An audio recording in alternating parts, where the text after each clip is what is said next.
Irène Chagnot propose Voyage sans passeport.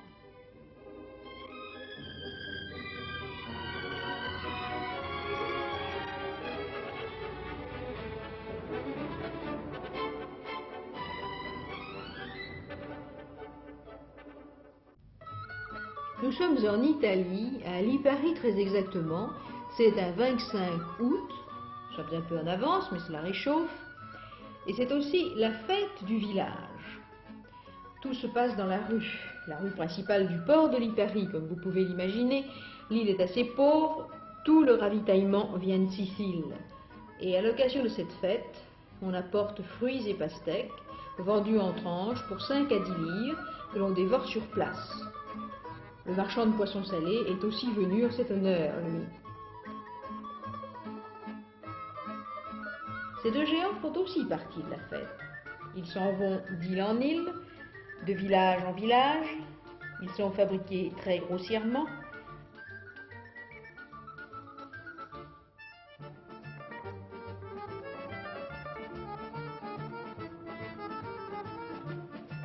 Le guignol, lui, fait partout et toujours un attroupement.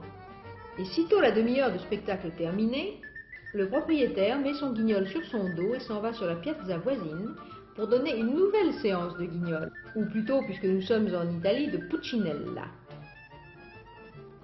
Le polichinelle italien est un peu différent du nôtre. Il est droit au lieu d'être bossu devant et derrière, il est habillé en blanc et il a un demi-masque, tandis que le nôtre a un chapeau avec 2 cornes. Mais tous les deux ont une voix enrouée et nasillarde, ils sont tapageurs, querelleurs, et leur histoire, eh bien mon Dieu, leur histoire sont les mêmes.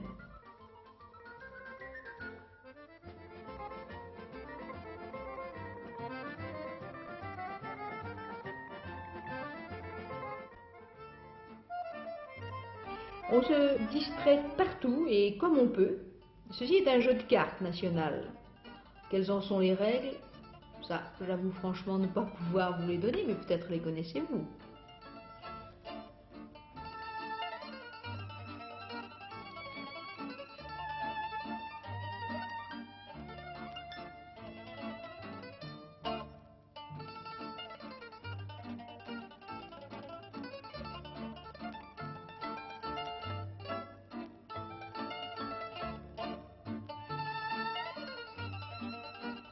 Sur le port à côté des jeunes qui jouent les vieux travaillent.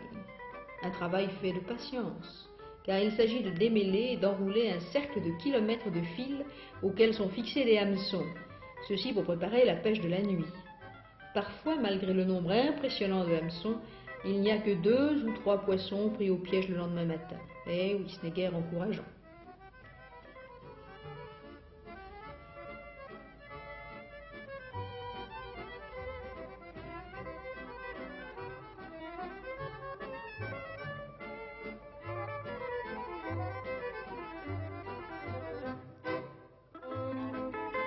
Et maintenant, passons au plat national par excellence.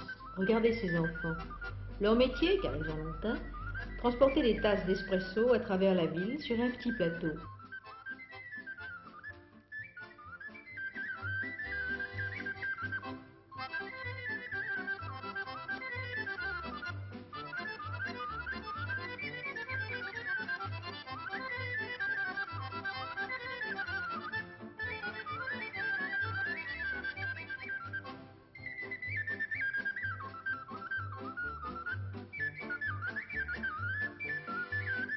Je vous laisse imaginer quelle peut être leur conversation. Éloquence toute latine de ses mains. Autre ballet.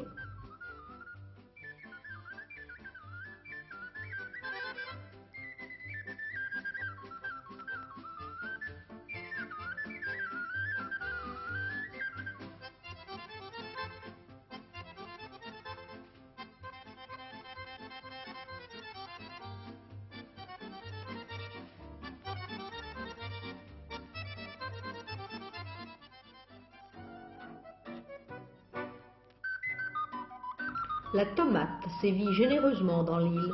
Elle est généralement accommodée avec des capres. Le caprier vous la fait devant les yeux. Il pousse à l'état sauvage. Les capres doivent être ramassés en bouton. On les cueille au mois de juillet. Dès qu'ils sont formés et avant qu'ils ne deviennent fleurs, on les fait mariner dans du gros sel pendant 1 mois. Ils sont alors prêts pour la consommation. Puis on les trie par taille en les faisant passer à travers des tamis de diverses grosseurs.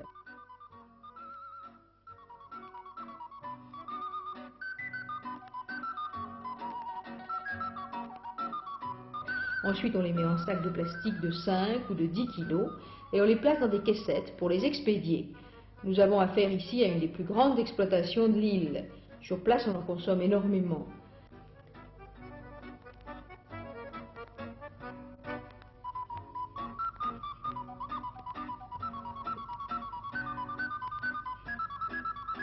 Les capres sont toujours conservés dans du sel, jamais dans du vinaigre comme chez nous. Les capriers sont une des ressources de l'île avec les vignes, les figuiers et la pierre ponce.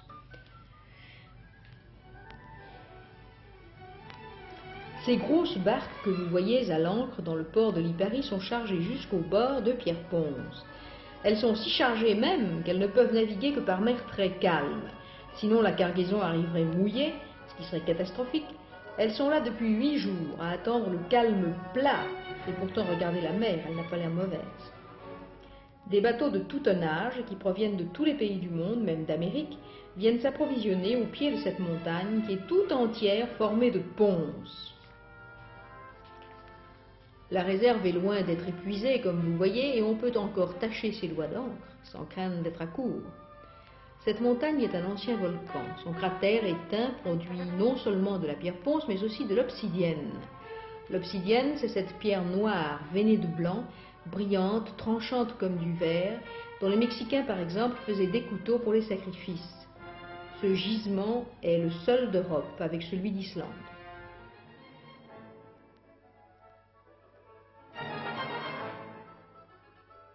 Aussi étonnant que cela paraisse, la ponce et l'obsidienne sont 2 résultats de manifestations éruptives à des températures différentes. Dans ces bâtiments ont lieu différentes opérations de séchage de la ponce et la poudre y est stockée en sac en attendant d'être acheminée dans les diverses parties du monde. Les pierres extraites de la montagne descendent le long de ce toboggan et passent par des cribles. Le treillis plus ou moins fin des cribles effectue le triage des pierres selon leur calibre. À l'autre bout des toboggans, il y a des femmes qui les sélectionnent. Et dans tous les chantiers, c'est d'ailleurs le seul endroit où elles sont employées, car tout le reste du travail est beaucoup trop dur pour elles.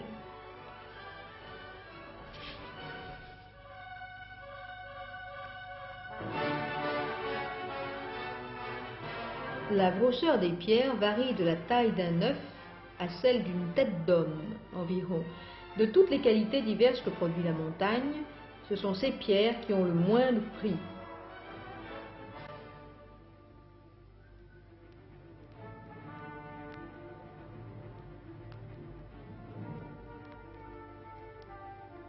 On en fait de larges briques amalgamées qui servent à construire des hangars et des maisons.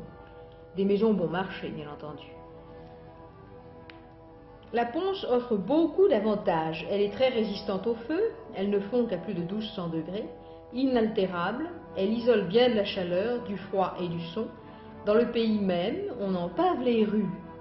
La poussière recouvre tout, pénètre partout et vole partout. Les ouvriers doivent grimper en s'enfonçant jusqu'à mi-mollet dans cette poudre brûlante. Pensez qu'il fait là-bas 40 à l'ombre. Ils travaillent 8 à 10 heures par jour et gagnent 1200 livres. Ils taillent la montagne par tranches avec des pics, ce qui est dangereux à cause des éboulements. Ils se laissent glisser ensuite le long de la pente en entraînant la poudre. Mais quel travail ensuite pour remonter. C'est un travail exténuant et il faut vraiment une santé de fer pour y résister. Et c'est aussi un travail dangereux, surtout l'été, car en respirant cette poudre sèche, les ouvriers attrapent la silicose. Toute cette matière extraite de la montagne doit descendre jusqu'à la mer. Peu importe par quel moyen, wagon, camion, Vespa, ruban mécanique et loi de la pesanteur. Il y a différentes qualités de poudre fine. Elle varie de la grosseur d'un grain de riz à une poussière vraiment impalpable. Plus la poudre est fine, plus elle est précieuse. On l'emploie dans le travail des métaux, de l'ivoire, du marbre, dans l'industrie des savons et des produits détersifs. Pour la rendre encore plus fine et la débarrasser de toute impureté, On la fait passer dans des fours. Les ouvriers qui font ce travail et qui sont à l'intérieur portent des masques. Ça, c'est le travail le plus dangereux de tous. Ils gagnent 300 lire de plus par jour. Il y en a d'autres qui, dehors, étalent la poudre en la ratissant pour la faire sécher au soleil. Ceux-là n'ont pas de protection malgré les nuages de poussière qu'ils soulèvent. Et imaginez ce que ce peut être les jours de sirocco. Chaque jour, ils étalent une nouvelle couche de poudre pour la faire sécher. Un seul jour suffit car le soleil est brûlant. Du haut en bas de la montagne, tout est devenu blanc. Les hommes, les arbustes, les bâtiments, les rochers. Quelquefois seulement l'hiver, avec les grosses pluies, la nature reprend son aspect normal. Et c'est rare. Le ruban mécanique que vous venez de voir date de l'an dernier. Il amène la marchandise directement sur le bateau et permet de charger 300 tonnes à l'heure. Des bateaux de tout genre viennent charger la pierre ponce. Certains prennent la poudre en vrac, d'autres la poudre plus fine en sac. Ce vieux trois-mâts, trapu comme un cargo du siècle dernier, vient de terminer. Il lève l'ancre en direction d'Italie et nous apercevons juste au moment de terminer, nous aussi, les îles de Panarea et de Stromboli.